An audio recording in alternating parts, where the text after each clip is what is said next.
سلام اس پر کہ جس نے فضل کے موتی بکھیرے ہیں، سلام اس پر پروں کو جس نے فرمایا کہ میرے ہیں۔ اللهم صل على محمد وعلى آل محمد كما صليت على إبراهيم وعلى آل إبراهيم إنك حميد مجيد اللهم بارك على محمد وعلى آل محمد كما باركت على إبراهيم وعلى آل إبراهيم إنك حميد مجيد۔ اعوذ باللہ من الشیطان الرجیم، بسم اللہ الرحمن الرحیم۔ مکی دور کے اگلے 4 سال انشاءاللہ تعالی آج ہم پڑھیں گے۔ پچھلی کلاس میں جو سوال نامہ دیا گیا تھا وہ بہت آسان تھا نا، آپ نے بہت آرام سے کر لیا، لیکن میں نے آپ کو چیلنج کیا تھا کہ میں آپ کو ایسا سوال دوں گی جس کو آپ حل نہ کر سکیں، اس لیے میں نے آپ کو جو سوال دیا تھا وہ یہ تھا کہ ان 6 چیزوں میں سے آپ نمبرنگ کیجئے کہ کون سا کام پہلے کرنا چاہیے اور کون سا بعد میں، اور آپ نے بہت سارے لوگوں نے مختلف نمبرنگ اس کی، لیکن اس کا جواب یہ تھا کہ یہ ساری چیزیں ساتھ ساتھ چلتی ہیں، ان میں سے کوئی کام بھی پہلے اور کوئی کام بھی بعد میں نہیں ہوگا۔ قرآن سے رہنمائی لی جائے گی تو عبادات بھی ہوں گی، حالات بھی پیش آئیں گے، دین کی طرف بھی بلایا جائے گا، اپنی تربیت بھی ہو رہی ہوگی اور اسلام بھی قائم ہو رہا ہوگا۔ اسی طرح جب عبادات ہوں گی تو تربیت بھی ہوگی اور پھر دوسروں کو بلایا بھی جائے گا، قرآن سے بھی رہنمائی لی جائے گی، حالات پیش آئیں گے تو تربیت اس طرح سے بھی ہوگی۔ عبادات سمجھ ہی اس وقت آئیں گی جب انسان صبر اور نماز سے مدد مانگے گا، قرآن اٹھائے گا، وہ بولے گا دوسروں کو دین کی طرف بلاؤ، دوسروں کو بلائیں گے تو پھر ضرورت ہوگی کہ نماز سے مدد لیں، حالات کا مقابلہ کریں گے تو صبر کرنا آئے گا۔ تو جتنی چیزیں میں نے آپ کے سامنے لکھی تھیں یہ ساری کی ساری باری باری نہیں ہوتی، یہ ساری کی ساری ایک ساتھ ہوتی ہیں۔ تو ایک سوال سے تو میں نے آپ کو مشکل میں مبتلا کر دیا۔ اب اس کے بعد آگے بڑھتے ہیں۔ جو گزشتہ سبق تھا ہم نے یہاں تک پڑھا تھا کہ دعوت عام کی ہدایت کر دی گئی تھی، مخالفت کا آغاز ہو چکا تھا، حضرت ابو طالب کے ذریعے بھی دباؤ دیا جا رہا تھا، دار ارقم پہلا مسلمانوں کا سینٹر بن چکا تھا اور مسلمانوں کے اوپر بہت ساری کیفیات گزر رہی تھی اور ہجرت حبشہ ہو گئی تھی۔ اب ہم یہاں سے آگے چلتے ہیں۔ مکی دور کے جو 4 سال آج ہم پڑھیں گے 6 سے لے کے 9 تک، اس میں ہم پہلے آپ صلی اللہ علیہ وسلم کی اولاد کا ذکر پڑھتے ہیں، اس کے بعد مکہ میں جو ظلم و ستم جاری تھے، اور اس کے بعد حضرت حمزہ اور عمر کا اسلام لانا اور شیب ابی طالب کا وہ واقعہ جس نے مسلمانوں کو ایک نئی آزمائش میں مبتلا کیا۔ اب آ جاتے ہیں ہمارے آج کے سبق کی طرف۔ نبی کریم صلی اللہ علیہ وسلم حضرت خدیجہ کے ساتھ زندگی گزار رہے تھے، آپ نے پڑھا۔ آپ صلی اللہ علیہ وسلم کی حضرت خدیجہ سے جو اولادیں تھیں اس میں حضرت قاسم، حضرت زینب، حضرت رقیہ، حضرت ام کلثوم، حضرت فاطمہ رضی اللہ تعالی عنہم، یہ 5 اولادیں تھیں، اور اس کے بعد حضرت ابراہیم جو حضرت ماریہ رضی اللہ تعالی عنہا سے تھے۔ ان 6 اولادوں کا ذکر ملتا ہے اور حدیث کی کچھ کتابوں میں ہمیں اس کے علاوہ بھی 2 صاحبزادوں کا ذکر مزید ملتا ہے، لیکن زیادہ اتفاق جو ہے وہ انہی ناموں کے اوپر ہے۔ ان میں جو آپ صلی اللہ علیہ وسلم کے بیٹے تھے حضرت قاسم، جن کی کنیت کے حساب سے نبی کریم صلی اللہ علیہ وسلم پسند فرماتے تھے کہ ان کو ابو القاسم کہا جائے، اور حضرت ابراہیم، ان دونوں کا انتقال ہو چکا تھا۔ جو صاحبزادیاں تھیں جب آپ صلی اللہ علیہ وسلم مبعوث ہوئے تھے تو یہ سب 11 سال سے کم عمر تھیں، بہت چھوٹے بچے تھے اس وقت، اور ان حوالوں سے جو عرب کا ایک کلچر تھا کہ بیٹوں کو بہت زیادہ امپورٹنس دی جاتی تھی کہ نسل کیسے چلے گی، نام لیوا کون ہوگا، تو ابو لہب کا مذاق بنانا بھی ہمیں ملتا ہے کہ وہ آپ صلی اللہ علیہ وسلم کو یہ طعنہ دیا کرتا تھا نعوذ باللہ کہ آپ کا نام لیوا کون ہوگا، کون لے کے چلے گا نسل کو۔ اس کے جواب میں اللہ تعالیٰ نے سورہ کوثر نازل کی تھی، اور آج دیکھ لیجئے کہ آپ صلی اللہ علیہ وسلم کے کتنے جانثار اور کتنے نام لیوا دنیا میں موجود ہیں۔ मक्का में जो सूरत हाल थी, कुछ लोग तो हबशा गए थे लेकिन जाहिर है बहुत थोड़े थे, लेकिन जो मक्का में सूरत हाल थी, इंतहाई तकलीफें, तेज धूप में रेत पे, अरब की रेत, उसमें लिटा दिया जाना, लोहे से दागना, रस्सी से पकड़ के घसीटना, पूरे शहर में मजाक बनाना। नबी करीम सल्लल्लाहु अलैहि वसल्लम के ऊपर भी आप नमाज पढ़े होते थे तो नजासत ला के डाल देना, गर्दन में चादर डाल के नाउजुबिल्लाह खींचना, शरीर लड़कों को पीछे लगा देना, आप जहां जाएं आपके पीछे आपका मजाक उड़ाते रहे, आपके ऊपर आवाजें कसते रहे। अबू लहाब जो आपके अपने चचा था, वो साथ साथ जाता और जहां जहां आप दावत देते साथ साथ कहता कि ये तो हमारे यहाँ का नाउजुबिल्लाह झूठा है, मजनून है, इसका तो दिमागी तवाज़ुन ठीक नहीं है, ये तो हमारे यहाँ का बागी है, और इस तरह की बहुत सारी बातें करना। ये सारी चीजें बहुत तकलीफ दे सूरत हाल पैदा कर रही थी। ये सवाल भी मैंने आपसे कहा था ना कि पूरा हफ्ता हम इस पर गौर करते हैं कि आखिर एलानिया दावत क्यों दी। खामोश रहते तो चीजें आसान थी ना, अपने घर में रखते। और मजहब या दीन तो बड़ा आसान होता है अगर आपके घर तक ही रहे, अगर आपने कहीं अनाउंस ही ना करना हो, किसी को चैलेंज ही ना करना हो। लेकिन इस्लाम का ये मिजाज नहीं है। पहली बात तो ये कि इस्लाम सिर्फ वो मजहब नहीं है कि कुछ रसूमात हों जिनको मैं अपने घर में अंजाम दे दूं। इस्लाम है दीन, और दीन जो होता है वो आपकी जिंदगी के हर शोबे को टच करता है। वो एक एक चीज बताता है, वो पूरा कोड ऑफ कंडक्ट, पूरी जिंदगी आपकी माशरत से शुरू होता है, आपकी हुकूमत से शुरू होता है। एक एक चीज जब आपने कुरान में पढ़ा होगा, कोई दायरा ऐसा नहीं है जिसको आप ये कह सकें कि ये मेरी जिंदगी का ऐसा हिस्सा है जो कि मेरी जाती पसंद नापसंद पे डिपेंड करता है। नहीं, इस्लाम जिंदगी के हर सर्कल पे बात करता है। इस वजह से इस्लाम का मिजाज ही नहीं है कि ये घर में रह सके, उसको तो अनाउंस होना है। इसकी वजह यह है कि उसने चैलेंज करना है हर उस निज़ाम को जो इस्लाम के मुताबिक नहीं है, इसलिए इसको अनाउंस किया जाएगा। दूसरी बात यह कि इसमें कुफर और बातिल और हक ने आमने सामने आना होता है, तब पता चलता है ना मोमिन भी कितना मोमिन है और मुनाफिक भी खुल के सामने आ जाता है। तो इस्लाम ने चूंकि इनफरादी दीन रहना ही नहीं था, उसने तो सिस्टम चेंज करना था, और सिस्टम चेंज करने के लिए जरूरी था कि जो भी सिस्टम्स उस वक्त चल रहे हैं जो अल्लाह की हिदायत के मुताबिक नहीं है, वो उनको चैलेंज करे। और इसी वजह से जैसे ही इतने लोग हो गए ना कि जैसे वो एक इज्तिमाइयत बन गई, इतनी तादाद हो गई कि ग्रुप ऑफ पीपल हो गया, पहला काम यह था कि बस अब अनाउंस कीजिए, चैलेंज कीजिए, निकलिए, बुलाइए, ऐलान कर दीजिए।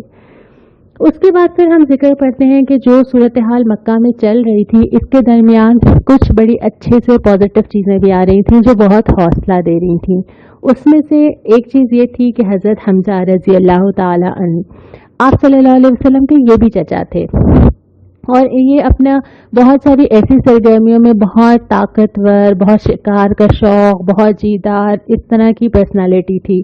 तो अबू जहल जो बहुत तंग करता था, आप सल्लल्लाहु अलैहि वसल्लम का मजाक बनाना और आपको बातें सुनाना, वो इस तरह की हरकतें कर रहा था। तो एक कनीज ने देखा तो उसको बहुत बुरा लगा। हजरत हमजा शिकार खेल के कहीं से वापस आ रहे थे, उसने मुखातिब होकर उनसे कहा कि तुम्हारे फैमिली मेंबर के साथ ये हो रहा है, अब क्या ये हुआ करेगा? तो हजरत हमजा को बहुत बुरा लगा। उन्होंने कहा क्या ये तुमने खुद देखा है? उसने कहा कि हाँ, मैंने खुद देखा है कि मोहम्मद सल्लल्लाहु अलैहि वसल्लम के साथ ये सुलूक हो रहा था। हजरत हमजा को तो बहुत गुस्सा आया। आप आए, तलवार लेके निकले और आके आपने ऐलान किया सबसे पहले आके कि मैं लाता हूँ इस्लाम, अब मैं देखता हूँ कौन क्या करता है। हमें सीरत की किताबों में मिलता है कि इंटेंशनली शायद वो उस वक्त नहीं था, जोश में जब आए ना तो उन्होंने कहा चलो अब मैं इसके साथ हूँ, अब बताओ कौन तंग करता है। और फिर घर चले गए और फिर पूरी रात परेशान रहे कि मैंने कह तो दिया है लेकिन क्या सही कहा है। और फिर अगले दिन उन्होंने डिसीजन लिया कि नहीं, रास्ता तो ये ठीक है। उसके बाद फिर वो शऊरी तौर पे जो है वो इस्लाम लेकर आए। दूसरे हजरत उमर थे, इनकी भी पर्सनालिटी बहुत रोब वाली, बहुत ताकत, बहुत पावर वाली थी। और आप सल्लल्लाहु अलैहि वसल्लम ने दुआ भी की थी ना कि दो लोगों के लिए दुआ की थी, हजरत उमर के लिए और अबू जहल के लिए, कि इनमें से किसी एक को इस्लाम की दौलत अता कर दे और इनके जरिए इस्लाम की मदद फरमा, क्योंकि दोनों की एक पोजीशन थी वहाँ पर। हजरत उमर जो है वो बहुत ज़्यादा, ये वाक़यात भी मिलते हैं कि जो मुसलमानों को अजियत दी जा रही थी उसमें हजरत उमर ने भी अपनी कनीज़ के ऊपर बहुत गुस्सा और बहुत तशद्दुद किया था कि वो इस्लाम छोड़ दे। एक दिन सोचते हैं कि आखिर इस मसले की जड़ को ख़त्म करने देना चाहिए, नाउज़ुबिल्लाह, और मोहम्मद सल्लल्लाहु अलैहि वसल्लम को कत्ल कर देना चाहिए। तलवार लेकर निकले, रास्ते में एक सहाबी मिले। उन्होंने पूछा, कहाँ जा रहे हो? हज़रत उमर ने कहा कि मैं मोहम्मद सल्लल्लाहु अलैहि वसल्लम को कत्ल करने जा रहा हूँ, नाउज़ुबिल्लाह। उन्होंने कहा, अच्छा, पहले अपने घर की तो खबर लो, अपनी बहन बहनोई का मालूम है? हज़रत उमर को तो बहुत गुस्सा आया। गए अपनी बहन के पास, हज़रत फातिमा बिन खत्ताब के पास, और उनसे पूछा कि मैं क्या सुन रहा हूँ। पहले तो उन्होंने छुपाने की कोशिश की। जब इन्होंने बहुत गुस्सा किया तो वो कहने लगी कि भाई अब तो हम इस्लाम ला चुके हैं और इससे हम पीछे नहीं हटेंगे, जो करना है तुम कर लो। इससे हज़रत उमर सोच में पड़ गए कि ऐसी क्या बात है। उन्होंने कहा कि अच्छा ठीक है, जो तुम पढ़ रही हो ज़रा मुझे सुनाओ। उन्होंने सूरह हदीद या बाज़ रिवायात के मुताबिक सूरह ताहा की कुछ आयात सुनाई। दिल पे बहुत असर हुआ, खामोशी से निकले, दारे अरकम पहुंच गए। अच्छा, दारे अरकम में भी लोग हैरान हुए कि अल्लाह अब क्या होगा, ये उमर क्यों आए? पूछा गया, कौन? कहा, उमर। किस लिए आए हो? पहले तो लोग सोचते रहे दरवाज़ा ना खोलें। आप सल्लल्लाहु अलैहि वसल्लम ने फरमाया कि नहीं, आने दो, हम देख लेंगे किस लिए आया है। अंदर आए तो आपने पूछा, उमर क्यों आए हो? उनके मुंह से निकला, इस्लाम लाने के लिए। आप सोच सकते हैं कि उस वक्त मुसलमानों को कितनी खुशी हुई होगी इन हालात के अंदर। और उसके बाद हज़रत उमर इस्लाम लाते हैं और मुसलमान अल्लाहु अकबर का ऐसा नारा लगाते हैं कि मक्का की पहाड़ियाँ गूंज उठती हैं, बाहर निकलते हैं, अलल ऐलान नमाज अदा करते हैं। इन दोनों लोगों के 3-4 दिन के फ़र्क से ये दोनों ईमान लाए हैं और मुसलमानों को इतनी खुशी नसीब हुई है। उसके बाद हज़रत उमर ने कहा कि अब जो बात हक़ है मैं तो ज़ोर से कहूँगा, किसी से डरे बगैर कहूँगा, और बड़े डट के निकलते थे और डट के बात करते थे। इसीलिए आप सल्लल्लाहु अलैहि वसल्लम ने उनको फारूक का लक़ब दिया, यानी फ़र्क करने वाला, हक़ और बातिल को अलग अलग छांट देने वाला। एक तरफ तो सूरत हाल ये नज़र आ रही है ना कि मुसलमान ताकत पकड़ रहे हैं, और यही चीज़ अलार्मिंग थी कुफ़ारे मक्का के लिए, कुरैश के लिए। उनको ये लगा कि अगर अब इस मामले को रोकना है तो कुछ सीरियस कदम उठाना पड़ेगा। तो आपस में सर जोड़ के बैठे और जो हल निकाला वो ये था कि हमें इनका, यानी आप सल्लल्लाहु अलैहि वसल्लम और उनके साथ जो बनी हाशिम के लोग थे, हमें इनका बायकॉट कर देना चाहिए, सोशल भी और फाइनेंशियल भी। और उसके लिए उन्होंने ये तय किया कि तमाम कबाइल जितने कुरैश के अंदर हैं वो बनी हाशिम से कोई ताल्लुक़ नहीं रखेंगे, ख़रीदो फ़रोख्त नहीं करेंगे, खाने पीने का सामान नहीं जाने देंगे जब तक कि वो नाउज़ुबिल्लाह मोहम्मद सल्लल्लाहु अलैहि वसल्लम को कत्ल के लिए हमारे हवाले नहीं कर देते। बाकायदा ये लिख दिया गया और काबे के ऊपर लगा दिया गया। और फिर जो आप सल्लल्लाहु अलैहि वसल्लम और उनके सारे साथी थे, उन्होंने शेख अबी तालिब, जो कि एक पहाड़ का दुर्रा था, एक स्पेस बनी हुई थी पहाड़ के अंदर, सब लोग वहाँ पे मूव हो गए। और उसके बाद जो है वो इतने मुश्किल हालात देखे। और ऐसा थोड़ी था कि सारे ही बड़े बड़े लोग थे, उनकी फैमिलीज थी, उनकी बीवियां थी, उनके छोटे छोटे बच्चे थे। हमें ये भी मिलता है कि बच्चे रोते थे तो कुरैश खुश होते थे कि देखो अब इनको पता चल रहा है। और ये हालत थी कि बाद में सहाबा बयान करते हैं कि इतना सख्त वक्त था कि हम पत्ते उबाल के, चमड़े के टुकड़े को उबाल के, ऐसी चीज़ों से अपना पेट भरा करते थे। ये सारी मुश्किलात, बच्चों का रोना, भूख बर्दाश्त करना। अभी तो हमारे सिर्फ 3-4 महीने लॉकडाउन के हैं और हमें लग रहा है कि ज़िंदगी रुक गई है, जबकि ये इंटेंशनली है ना, हमने खुद किया है सेफ्टी के लिए। लेकिन जिन लोगों का बायकॉट कर दिया जाए, जिनका खाना पीना, फैमिलीज, बाजार, जिनके तिजारत, हर चीज़ ख़त्म कर दी जाए सिर्फ और सिर्फ दीन के लिए, तो कितनी बड़ी कुर्बानी थी ना जो दीन के लिए दी। कितनी बड़ी आजमाइश थी ना जिससे ये लोग गुजरे। यकीनन दर्जा भी उतना ही बड़ा होगा, लेकिन जो दीन आज हमारे हाथ में, ये इन सारी कुर्बानियों के बाद पहुंचा है। उसके बाद ये हुआ कि खुद कुरैश में ही आवाज़ उठी। हशाम आमरी का जिक्र आता है कि उसने आवाज़ उठाई और उसने कहा कि कैसे हो सकता है कि कुछ लोग वहाँ पे ये कर रहे हों और हम अपनी जगह पे बैठे हों। 2-3 सरदारों से मिला फिर, लेकिन कुछ लोगों ने रेजिस्ट किया, कुछ लोगों ने कहा कि अच्छा ठीक है। बहरहाल वो गया और उसने कहा कि मैं ये मुआहिदा हटा दूंगा। जब वो काबे के पास गया तो उसने देखा कि खुद ही दीमक ने जो है वो उन अल्फाज को चाट लिया है जिनकी वजह से मुआहिदा कायम था। اس طرح یہ 3 سال کی آزمائش ختم ہوئی اور بالآخر مسلمان وہاں سے باہر آئے۔ اب یہ جو حالات تھے بظاہر تو بہت مشکل تھے نا، لیکن اس شر میں سے بھی کیا خیر نکلا؟ انسان کی آنکھ بہت دور تک نہیں دیکھتی نا، ہم نہیں جانتے 5 سال بعد 10 سال بعد اس میں سے کیا چیزیں بہتر نکلنے والی ہیں۔ پہلی چیز یہ تھی کہ جو ہجرت حبشہ ہوئی تھی اس کے نتیجے میں اسلام پھیلنا شروع ہوا، مکہ کی باؤنڈری سے باہر گیا اور جو جہاں جا رہا تھا وہ وہاں مسلمانوں کی تعداد میں اضافہ کر رہا تھا۔ دوسرا یہ کہ حضرت حمزہ اور حضرت عمر کے اسلام لانے سے بہت زیادہ طاقت اور قوت میں اضافہ ہوا۔ تیسرا یہ کہ جو استقامت اور قربانی تھی، جو 3 سال کا وقت یہ گزرا تھا، جو باقی آزمائشیں تھیں، اس نے بڑی قربانی ٹھہراؤ مسلمانوں کے اندر پیدا کیا کہ آئندہ وہ بڑی سے بڑی قربانی کے لیے تیار تھے۔ پھر یہ کہ ان کا جو اخلاقی دھاک سے امپریشن بنا نا، سب کو پتہ چل گیا کہ اب ان لوگوں کو کوئی نہیں ہلا سکتا۔ اور آخری جو سب سے مزے کی چیز یہ ہوئی کہ ہر جگہ جا کے جب ذکر کیا جا رہا تھا نا، اور خاص طور پہ ہمیں ذکر ملتا ہے کہ ابو لہب اور ابو جہل کا، کہ وہ جا جا کے لوگوں سے کہتے تھے کہ ان کی بات نہیں سننا۔ قبیلے آتے تھے، پڑاؤ ڈالتے تھے، تجارتی قافلے آتے تھے، ان کو جا کے کہتا تھا کہ دیکھو ہمارے ایک محمد نام کا شخص آئے گا، اس کی بات نہیں سننا۔ تو اس سے مزید چرچا ہوا اور زیادہ فیمس کر دیا اس نے نا۔ تو یہ ساری چیزیں جو ہیں وہ ایک ایک سٹیپ مسلمانوں کو، اب آپ پیچھے سے دیکھتے چلے جائیے کہ غار حرا کی پہلی وحی سے لے کے یہاں آنے تک سفر آسان نہیں تھا، بہت مشکل تھا، لیکن ہر قدم ایک سفر میں آگے ہی لے کے جا رہا تھا۔ اس کے بعد پھر کیا ہوا ہم اس سے پھر آگے انشاءاللہ تعالی اگلے ہفتے پڑھیں گے۔ بعض تاریخیں ایسی ضرور ہیں، جیسے شیخ ابی طالب کا جو واقعہ ہے، کچھ لوگوں کا خیال ہے کہ یہ 10 نبوی میں جو ہے وہ ختم ہوا تھا، کچھ لوگوں نے اس کو 9 لکھا ہے، تو ہم نے اس کو انشاءاللہ یہاں پہ کور کر لیا۔ ہم اس سے آگے چلیں گے اگلے ہفتے۔ جو ہماری آج کی حدیث ہے وہ یہ ہے کہ آپ صلی اللہ علیہ وسلم نے فرمایا، عقل مند وہ ہے جو اپنے نفس کو قابو میں رکھے، موت کے بعد کی زندگی کے لیے عمل کرے۔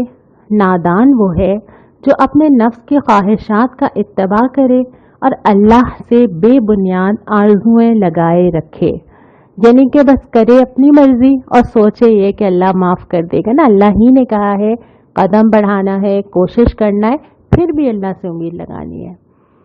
سوال مجھے آپ سے یہ کرنا ہے کہ یہ جو آج کا سارا واقعہ ہم نے پڑھا ہے، یہ جو صبر ہم نے دیکھا، یہ جو استقامت دیکھی، یہ جو قربانیاں دیکھی، کیا چیز ہے جو انسان کے اندر یہ پیدا کر دیتی ہے؟ وہ کیا ہے جس کی وجہ سے انسان دین کے لیے ہر قربانی دینے پہ آمادہ ہو جاتا ہے؟ آپ کا کیا خیال ہے؟ آپ مجھے بھیجیے۔ سنت بہت مشکل ہے آج کی، اور سنت یہ ہے، ہمیں حدیث کی کتابوں میں ملتا ہے کہ نبی کریم صلی اللہ علیہ وسلم نے صحابہ کو تاکید کی ہوئی تھی کہ کسی کی کوئی شکایت یا عیب، جیسے کسی کے بھی علم میں اگر آ گیا ہے نا، وہ آپ صلی اللہ علیہ وسلم تک نہ پہنچائیں۔ اور آپ فرماتے تھے کہ میں چاہتا ہوں کہ دنیا سے جاؤں تو سب کی طرف سے صاف جاؤں، یعنی میرے دل میں کسی کے بارے میں کوئی بات نہ ہو۔ اس کی کوشش ہمیں کرنی ہے۔ بہت سارے ایسے معاملات ہیں جو مجھے نہ پتہ چلیں، مجھے کوئی فرق نہیں پڑتا۔ بہت ساری ایسے لوگوں کی چیزیں، لوگوں کے مسائل، لوگوں کے کنسرنز، لوگوں کے عیب، لوگوں کے گھروں کے مسئلے نہ پتہ چلے نا مجھے، نہ میں اس کو معلوم کرنے کی کوشش کروں، نہ میں اس کو سننے کی کوشش کروں، اور ہم آپس میں اس بات کا رواج دیں کہ ہم ادھر کی بات ادھر نہ کریں۔ اپنے دل کو خالی رکھیں، اپنے دل کو صاف رکھیں، اپنے دل میں کوئی کینہ، کوئی بدگمانی، کوئی شکایت، کسی کا امپریشن، یہ سب نہ آنے دیں۔ اس کی کوشش انشاءاللہ تعالی ہم اس ہفتے کریں گے۔ اب جو آگے ہم 10ویں سال سے اگلی کلاس میں شروع کریں گے۔ السلام علیکم ورحمۃ اللہ۔ اس پر جو سچائی کی خاطر دکھ اٹھاتا تھا، سلام اس پر جو بھوکا رہ کے اوروں کو کھلاتا